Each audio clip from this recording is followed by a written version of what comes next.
diving into the topics. Let's jump into it. I mean, in boxing, we seen everything, haven't we? We seen air biting. We seen yesterday or Saturday night neck biting. Obviously, we seen even hand biting with Mayweather. Remember that? Yeah, Maidana. You know Maidana, what I'm saying? Yeah. I mean, Danny Garcia didn't make a commotion out of it. I was shocked that the referee didn't take off a point. Yeah, You know, I said, yeah. He kind of just ignored it. Now, from what Danny said, he said he might need stitches. So apparently it showed.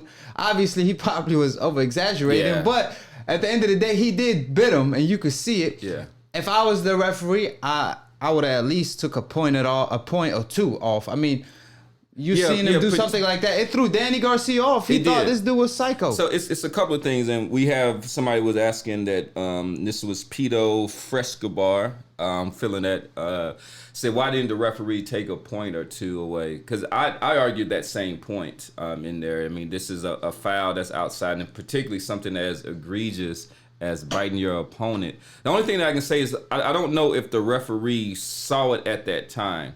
Right, so if he saw it, obviously you have to come in that's an infraction. But I think it came to his attention after Danny Garcia kind of said something about it, and then his father brought it up in the corner like, "Hey, the guy bit me." But I obviously I think that I asked you after that. I was like, do you think that there'll be some type of ramification from like one of the sanction bodies, like they might hold a piece of his purse or something?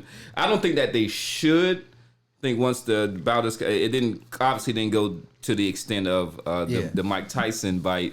But it was funny because Danny Garcia was like, after he bit him, he was like, Mike Tyson. Mike Tyson. Now, of course, it wasn't to that extent. I mean, Tyson really bit his ear off, you know. Throwback to Holyfield versus Tyson. That was one of the biggest heavyweight fights of all time. Yeah. And funny enough, I think we like 4 weeks away to Wilder versus Fury rematch. And that's a mega fight in the heavyweight division. So I guess Redkach was just preparing us for that. I don't know if he meant harm by it. I think he just wanted to have his Mike Tyson moment. But it threw Danny Garcia off. Now, you said maybe the referee wasn't aware, and I definitely, could see that. But at the same time, I don't know, because Danny looked at him like, what? He bit me, and he screamed Mike Tyson to him. It ain't like he whispered it. Yeah. I thought he whispered it at first. Now he screamed Mike Tyson to him. So, I mean, he really felt like Mike Tyson because in the corner, remember? His dad told Danny Garcia, like, man, you better finish him on some Mortal Kombat-ish. Yeah. You know what I'm saying? You better put respect on your name. Don't let him have his Mike Tyson moment when he's supposed to be a tune-up. When this is his second fight at welterweight, I believe. Mm-hmm. And Danny went for the kill because he hurt Redkach every time he landed. But as soon as he tried to go for the kill, he got caught with an uppercut. And like you said, everybody got a game plan until they get hit with that Mike Tyson thing. So at the end of the day, Danny Garcia, that was a learning lesson for him and Swift because they both had a tune-up fight, but you got to put the icing on the cake, which is take your opponent out. I understand, you learn a thing or two every time you step in the ring, and that's the main thing and the main objective in boxing, especially when you're preparing for a big fight. However, you have to put the icing on the cake and finish him on some Mortal Kombat, especially when you have an opponent like Redkach, where every time you hit him, you really hurt him. So I mean, both of their opponents, so for Hurd, I thought he looked even less impressive than Danny, even though he did get the knockdown in the 10th round against his opponent. But these, to me, were basically some high-priced sparring sessions that I saw. And in boxing, one of the things that draws everybody to boxing, not just the casual fan, but the aficionados, the pundits, the historian, is boxing is the ultimate in dramatic sports, right? Because anything could happen, and particularly you could change the tone of a fight based off one punch. And we've seen it happen, right? George Foreman was getting clearly outboxed against Michael Moore, and one punch. I mean, it was a couple of punches before that set up, but really one punch set him down, and it changed the history from that point. But these were just some overblown sparring sessions. I thought Hurd was basically had some people come watch him fight, and he just was like, I'm gonna just take my time, do a sparring session. And then at one point he was like, all right, let me go ahead and put my foot, like put my foot on the gas and take him out. But at that time it was too late. It wasn't a championship fight, so it was only 10 rounds. And it's like, fine, I see that you're working out your new style and doing all that, but still, give these people what they came for. Danny wasn't much better because it seemed like like you said, every time he touched Redkach, it shook him. Redkach seemed really frail for that weight class to me. He not a welterweight. Just his body, just his shoulders, just his bone structure.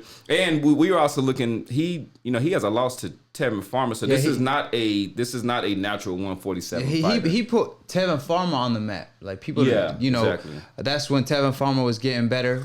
And first of all, shout out to Brooklyn in the in the chat. Obviously, if you have any comments or any question, super chat that you want us to answer, just throw a super chat. It could be even for 1 penny. We're gonna answer it. We're gonna throw the number in there so y'all could call in as well and tune in with us. But I guess Danny Garcia found out that it's not so easy to knock out your opponent, because remember, he was criticizing my man Errol Spence, saying you couldn't knock out a lightweight. And we know, of course, Mikey Garcia is one of the best pound for pound fighters in the game, especially when Errol Spence fought him. And he was saying, if I fought him, I would have knocked him out. But